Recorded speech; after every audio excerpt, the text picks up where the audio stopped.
Hello guys, welcome. कैसे हैं आप सब? मैं आपका दोस्त अनुज और स्वागत है आपका अपने चैनल में शार्प लर्निंग।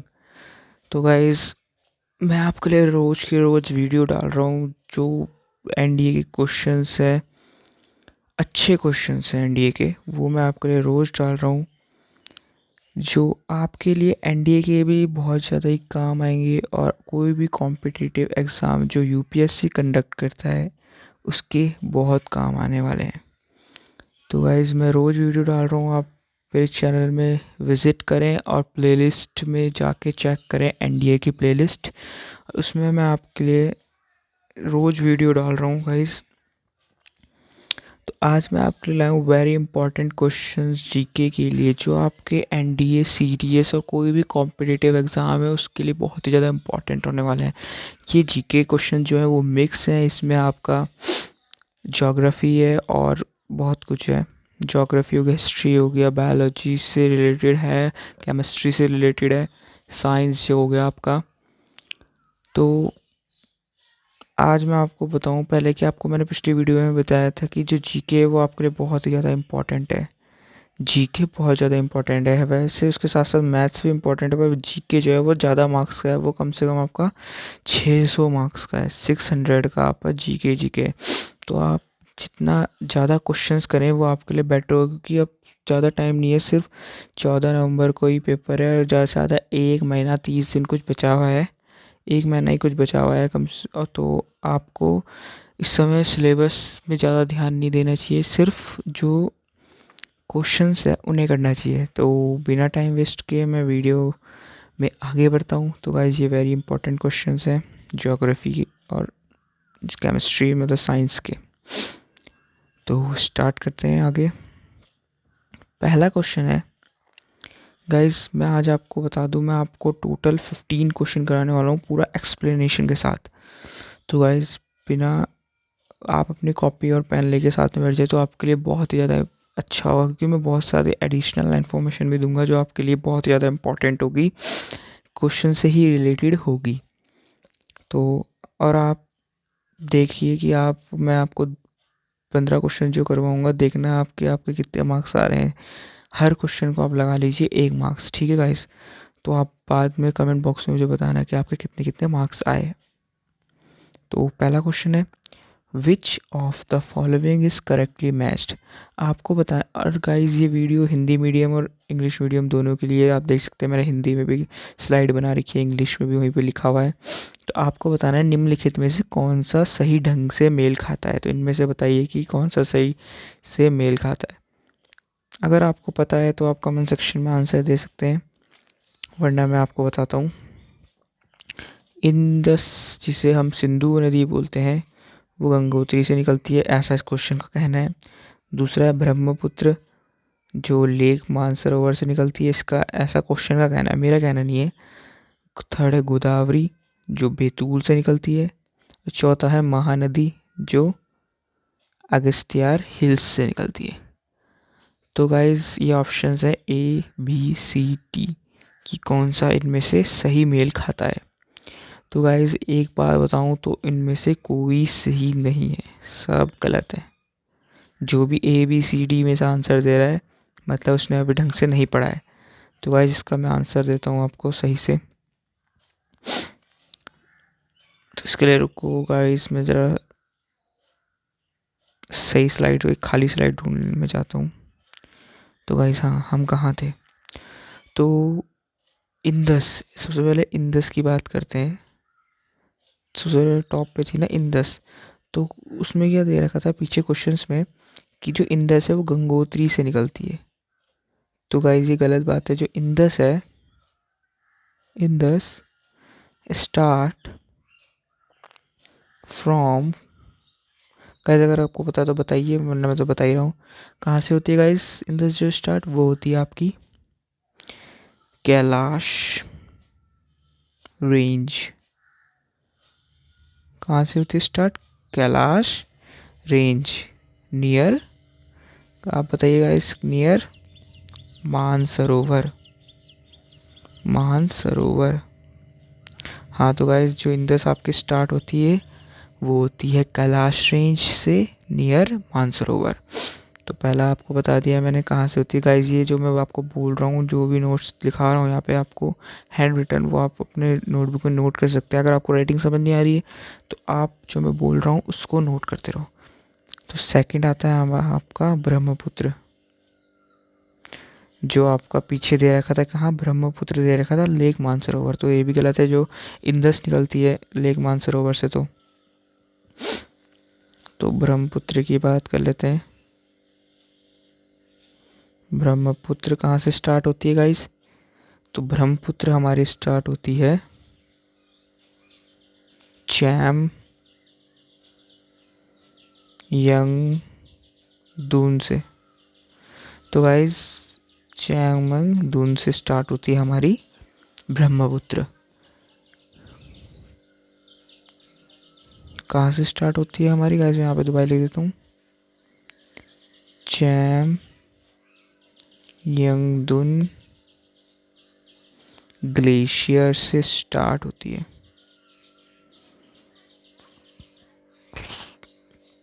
तो गाइस तीसरा था हमारा गोदावरी। इसमें कहा था गोदावरी जो होती है वो बैतूल से स्टार्ट होती है, जो ये भी गलत है। मैं आपको बताता हूँ कहाँ से स्टार्ट होती है। थर्ड है हमारा गोदावरी, तो वो हमारी स्टार्ट होती है आपकी त्र्यंबकेश्वर से। कहाँ से होती है स्टार्ट गाइस? त्र्यंबकेश्वर से। त्र्यंबकेश्वर से स्टार्ट होती है। और अगली हम बात करते हैं महानदी। महानदी इसमें लिखा है कि अगस्तियार हिल्स से स्टार्ट होती है, जो वो भी गलत है। आपकी महानदी स्टार्ट होती है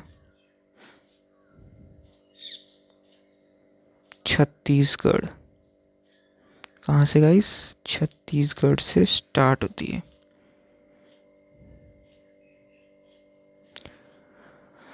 हाँ, छत्तीसगढ़ से स्टार्ट होती है।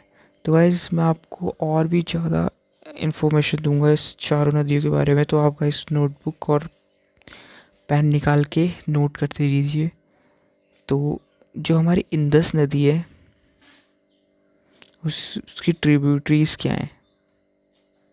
ट्रिब्यूटरीज ऑफ इंदस नदी, ट्रिब्यूटरीज ऑफ इंदस नदी, तो जे सी आर बी एस। तो जे से हो गया आपका झेलम, ठीक है इस जे से हो गया आपका झेलम, सी से हो गया आपका चेनाब, आर से हो गया आपका राबी, उससे हो गया आपका ब्यास, बी से, एस से हो गया आपका सतलज, सतलज हो गया। तो गाइज जब हम मैप में साउथ नॉर्थ से साउथ की ओर जाते हैं, मतलब मैप में भी ये जो नदी है वो इसी तरीके से अरेंज्ड हैं नॉर्थ से साउथ पे, जैसे कि JCRBS, Jhelum, Chenab, rabi and Beas. तो गाइस जो ये दो नदियाँ हैं झेलम एंड चेनाब, वो आपकी बहती हैं पाकिस्तान के बीच में से, और ये जो तीन है वो हमारे इंडिया में है, जो हो गया आपकी रावी, ब्यास एंड सतलज। और ये जो चेनाब और झेलम है वो आपकी पाकिस्तान के बीच से भी बहती है। और गाइज और भी ज़्यादा इन्फॉर्मेशन है इससे रिलेटेड। जो महानदी है, महानदी, गाइज मैं जितनी इन्फॉर्मेशन दे रहा हूँ लिखते जाइए। Mahanadi,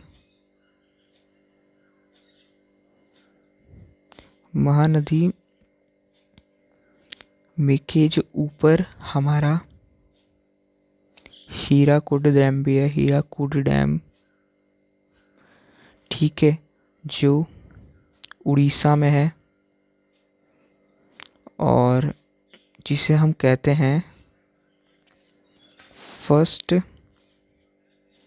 multi purpose first multi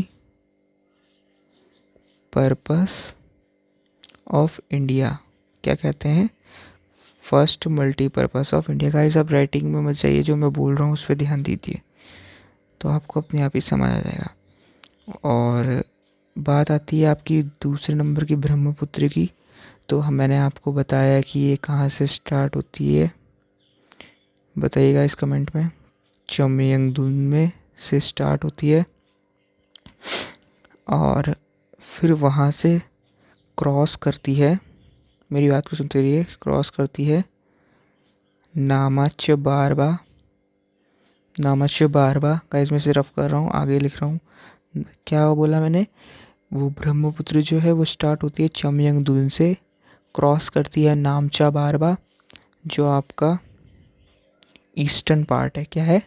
eastern part. नामचा बारबा को क्रॉस करती है और नियर जो है अरुणाचल प्रदेश, अरुणाचल प्रदेश।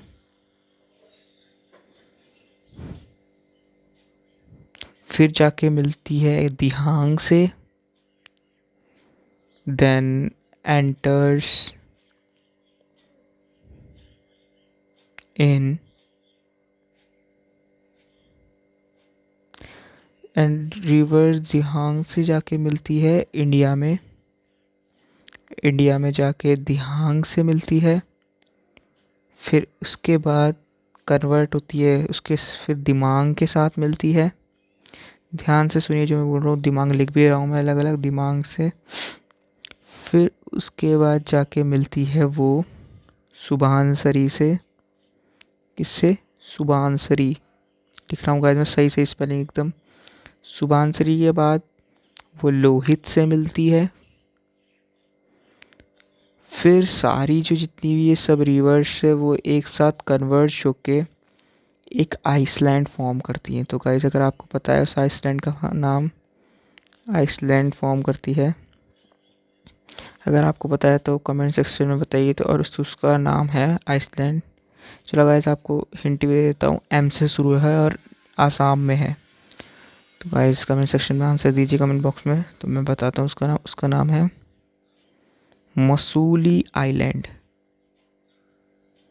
जो आपका आसाम में है। तो गाइज़ मैंने इतनी अच्छी से अच्छी बातें बताई। अगर आपको मेरी वीडियो पसंद आ रही है तो आप लाइक करें, शेयर करें, सब्सक्राइब करें मेरे चैनल को। गाइज़ मैंने फर्स्ट क्वेश्चन को ही पूरा पोस्टमार्टम कर दिया गाइज़, इस क्वेश्चन का पूरी तरीके से खोल दिया, हर एक इन्फॉर्मेशन दे दी मैंने आपको उसके बारे में। दोबारा बता देता हूँ, ब्रह्मपुत्र का बहुत लंबा था, वो स्टार्ट होती है चमयंगदुन से, फिर क्रॉस करती है नामचा बारबा को। उसके बाद जो ईस्टर्न पार्ट है फिर वो अरुणाचल प्रदेश में दिहांग से मिलती है, दिहांग के बाद वो दिमाग से मिलती है, दिमाग के बाद सुबनसिरी से मिलती है, सुबनसिरी के बाद लोहित से मिलती है। फिर ये सब मिलके जितनी भी नदियाँ हैं वो जाके लास्ट में जाके असम में है मसूली आइलैंड, वो बनाती हैं। तो इस अगले कुछ और थोड़ी सी इन्फॉर्मेशन मैं आपको गोदावरी के बारे में भी दे देता हूँ।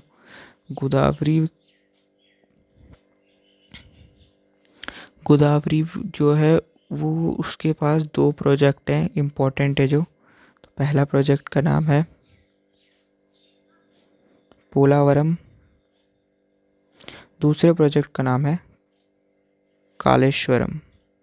तो गाइस ये बहुत ज़्यादा इम्पोर्टेंट प्रोजेक्ट हैं किसके? गोदावरी के। तो गाइस अगले क्वेश्चन की ओर चलते हैं।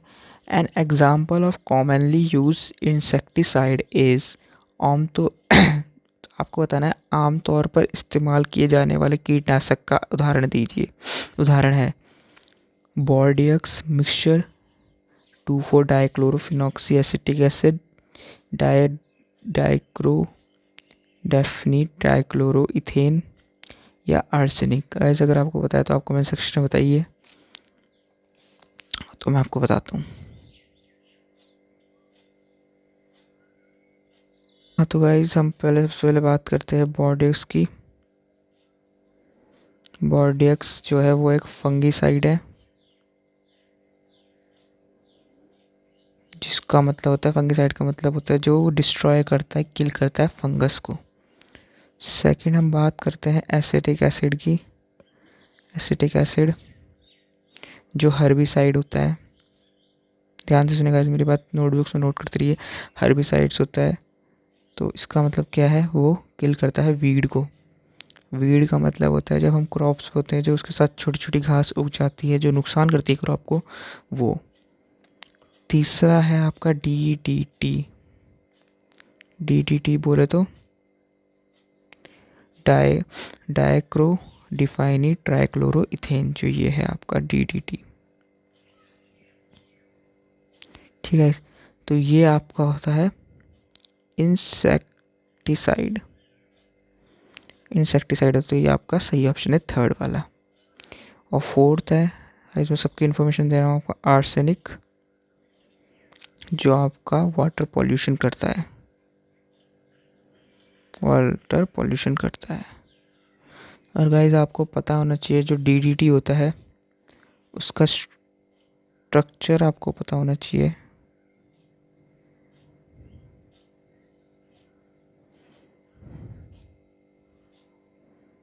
गाइस मैं आपके लिए बना रहा हूँ यहाँ पे स्ट्रक्चर। ये Cl है, ये भी Cl है, यहाँ पे भी Cl है। और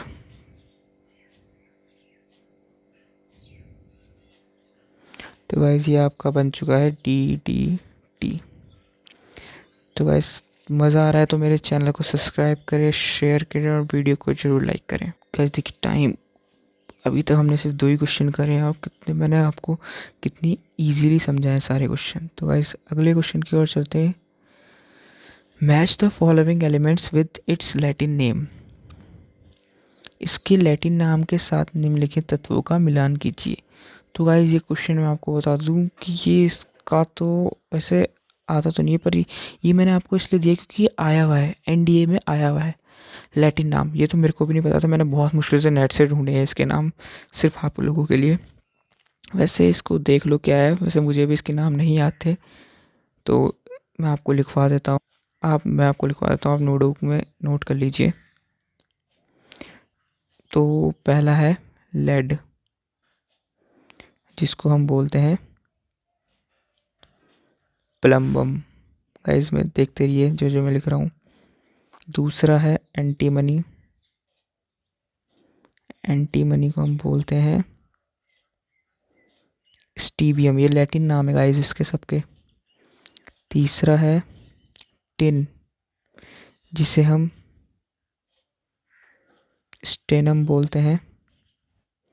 और चौथा एंड लास्ट है पोटेशियम। ये सारे गाइस मैं इनके लैटिन नाम बता रहा हूँ। पोटेशियम का लैटिन नाम हो गया आपका कैलियम। तो आज वो आपको याद रखना है, तो इसका सही ऑप्शन क्या हो जाएगा, C2143। और गाइस आपको एक और बात पता होनी चाहिए, जो लेड है,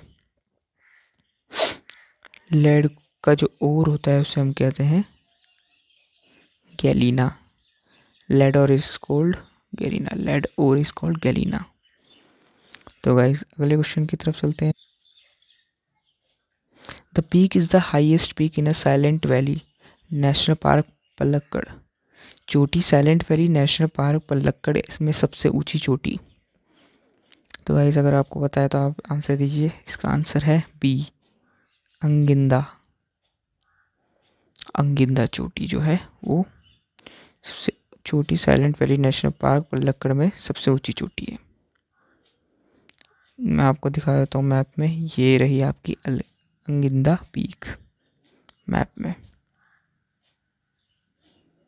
अगले क्वेश्चन की ओर चलते हैं। Schedule bank is bank which is. आपको बताना है अनुसूचित बैंक एक बैंक है जो क्या है, बेस्ड इन फॉरेन कंट्री, कि नॉट नेशनलाइज्ड, नेशनलाइज्ड या included in the second schedule of RBI। तो इसका सही आंसर है included, D option, included in the second schedule of RBI, RBI के दूसरे शेड्यूल में शामिल। मतलब इसमें कहा गया है कि RBI एक्ट ने कहा है 1934 में कि जो ये है जो शेड्यूल बैंक है वो आता है अंडर RBI के। तो जो शेड्यूल बैंक है और जो और भी बैंक है उनको बात माननी पड़ेगी आरबीआई की। जो जो आरबीआई बोलेगा उस सबको फॉलो करना पड़ेगा, शेड्यूल बैंक को भी। अगर उसने नहीं किया तो वो आपका आरबीआई के अंदर नहीं आता। और आपका सिंबल क्या होता है? आरबीआई का सिंबल होता है tiger under palm tree. Guys ये इंपॉर्टेंट है, पाम ट्री। अगले क्वेश्चन की ओर चलते हैं। Black soils is also known by which of the following name. आपको बताना है काली मिट्टी को निम्नलिखित में से किस नाम से भी जाना जाता है? तो खादर सॉइल, बांगर सॉइल, एलुवियल सॉइल, रगर सॉइल। तो मैं आपको बता दूं कि black soil does not contain nitrogen. जो ब्लैक सॉइल होती है वो नाइट्रोजन को कंटेन नहीं करती और ना ही ह्यूमस को कंटेन करती है। ह्यूमस का मतलब आपका हो गया, जो ह्यूमस होता है वो होता है न्यूट्रिएंटिक सॉइल। मतलब ब्लैक सॉइल के अंदर न्यूट्रिएंट्स नहीं होते, एब्सेंट होते हैं। तो इसका मतलब कि मॉइस्चर कैपेबिलिटी भी, और इस जो सॉइल होती है उसकी मॉइस्चर कैपेबिलिटी भी हाई होती है। Moisture capability high. और इसका जो दूसरा नाम है बताना है वो है डी। इसका करेक्ट ऑप्शन है D, regular soil. Black soil को हम रेगुलर सॉइल भी बोलते हैं, क्योंकि जो भांगर सॉइल होती है वो आपकी ओल्ड सॉइल होती है। खादर सॉइल को हम न्यू एल्यूवियल सॉइल बोलते हैं और ओल्ड ऑलिवल सॉइल बोलते हैं हम भांगर को। और जो ये ऑलिवल सॉइल होती है ये बहुत फर्टाइल होती है।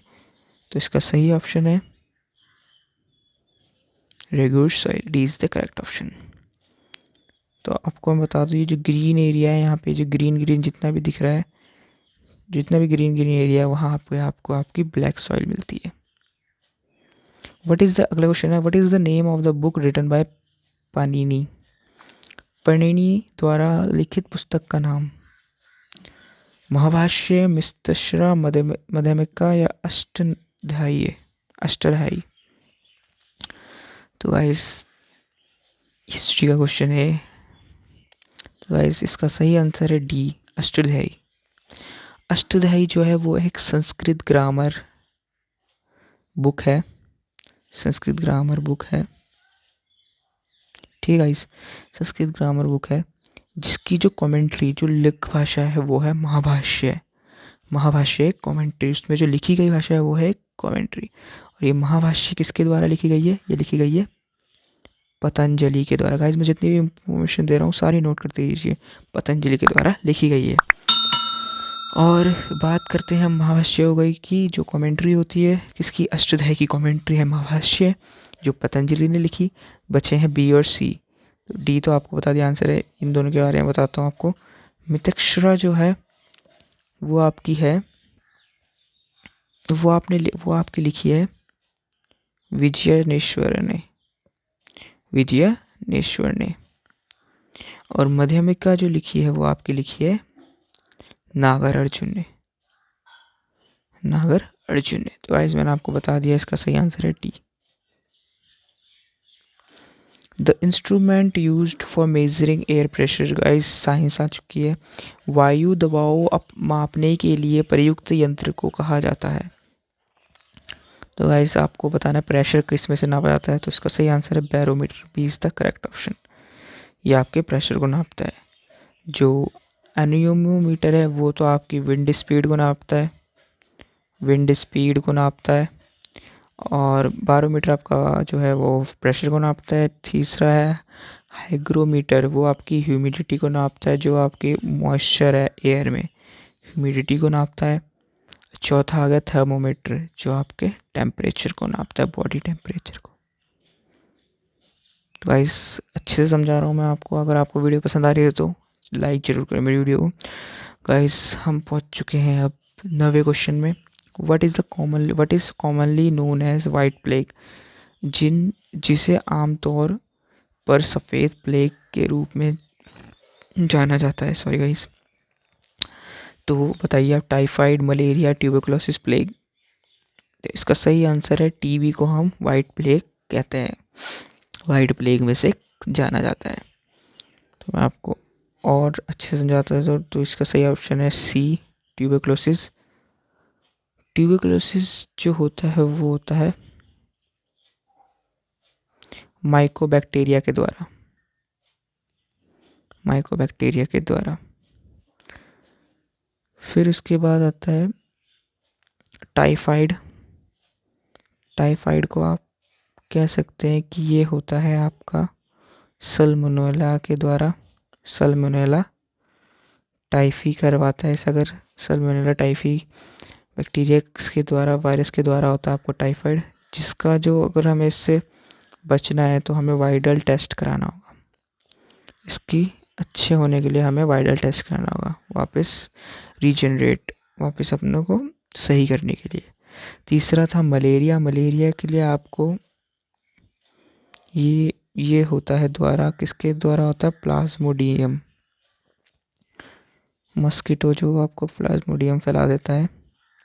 और ये किसको इफ़ेक्ट करता है, लीवर को इफ़ेक्ट करता है, और रेड ब्लड कॉर्पस्यूल को इफ़ेक्ट करता है, जिसे हम आरबीसीज भी कहते हैं। और गाइस, अगर आपको ट्यूबरकुलोसिस से बचना है तो इसके लिए जो जो ट्यूबरकुलोसिस है वो किसके द्वारा होता है, बीसीजी। सॉरी गाइस, बीसीजी जो है वो वैक्सीन है। हाँ, तो वैक्सीन है, तो हमें वैक्सीन, आपको बता दूं वैक्सीन में होता क्या है, जो हमारी बॉडी में वायरस है वही वायरस हमारी बॉडी में डाला जाता है, जिसकी वजह से हमारी बॉडी में एंटीबॉडीज़ पैदा होती हैं, जो हमें बताती है कि वो उस चीज़ को झेल पा रही हैं कि नहीं झेल पा रही हैं। तो गाइस, अभी बात चल रही थी कि कोरोना वायरस में कि जो वैक्सीन लगा रहे हैं तो हमें बुखार आया है, तो गाइस जिसको बुखार नहीं आ रहा है तो समझ लीजिए उसको कुछ प्रॉब्लम है। तो गाइस, जब वैक्सीन लगा रहे हैं तो बुखार आना आम बात है। तो इससे बचने के लिए हमारे पास है बीसीजी, जिसे हम बोलते हैं बैसिलस कालमेट ग्वीरिन। क्या बोलते हैं, लिख देता हूँ आपके लिए, बैसिलस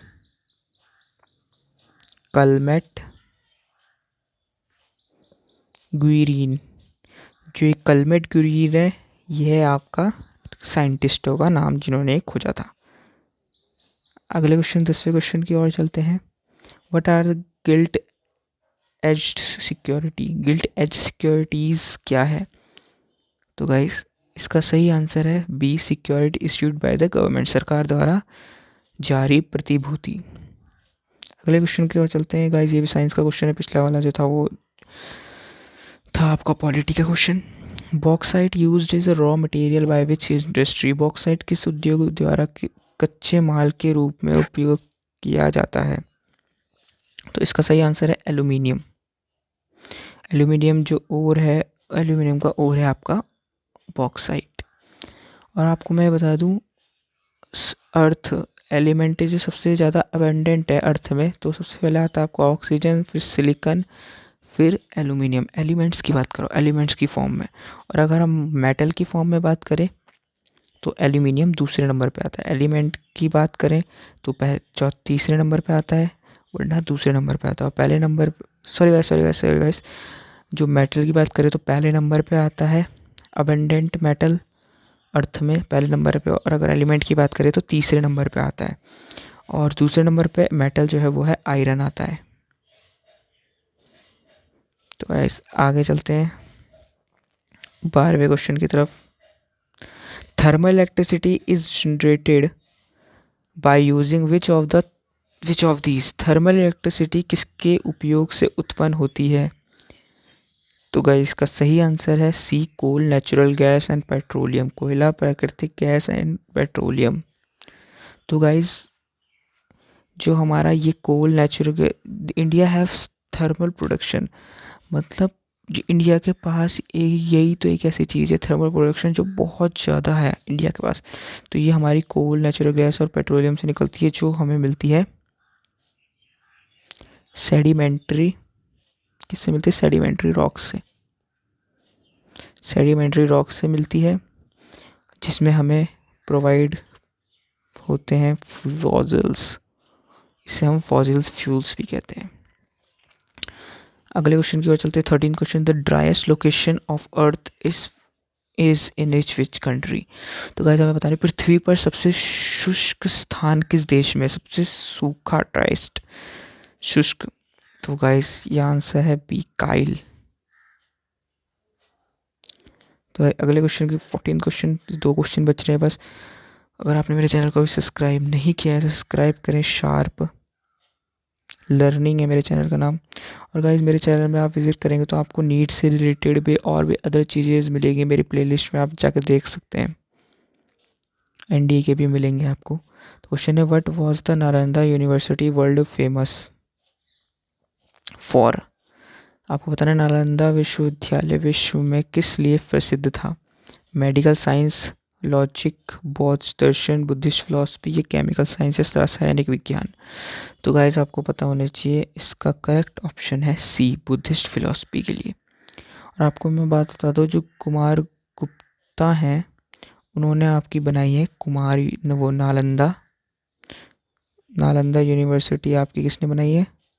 कुमार गुप्ता ने, जो आपकी बिहार में है। और आपकी विक्रमशिला भी जो है वो बनाई है आपकी। विक्रमशिला वो बनाई है, वो भी विक्रमशिला भी बनाई है इन्होंने। और जो भक्ति यार खिलजी ने तोड़ दी थी, ये भी बिहार में है। भक्तियार खिलजी ने बिहार की नालंदा यूनिवर्सिटी भी तोड़ी, और जो बाद में उसने विक्रमशिला भी तोड़ी। जो भी एडिशनल इन्फॉर्मेशन दे रहा हूँ वो याद रखिए आप। लास्ट क्वेश्चन है गाइस इस वीडियो का। The Nagarjuna dam is built across which of the following river? Krishna, Chambal, Kosi, Sutlej. Nagarjuna बांध निम्नलिखित में से किस नदी पर बनाया गया है? तो गाइस इसका सही आंसर है, बताइए गाइस क्या आंसर होगा इसका? इसका सही आंसर है ए, कृष्णा। तो गाइस इसका सही आंसर है कृष्णा। कृष्णा के ऊपर ही बनाया है नागार्जुन डैम। और आंध्र प्रदेश में है, इसी के ऊपर है पापी कुंड डैम। पापी कुंड नेशनल पार्क भी यहीं है। और Krishna river starts from Mahabaleshwar से स्टार्ट होती है। और एक और बात बताई मैंने आपको कि पापी कुंडा नेशनल पार्क भी यहीं है।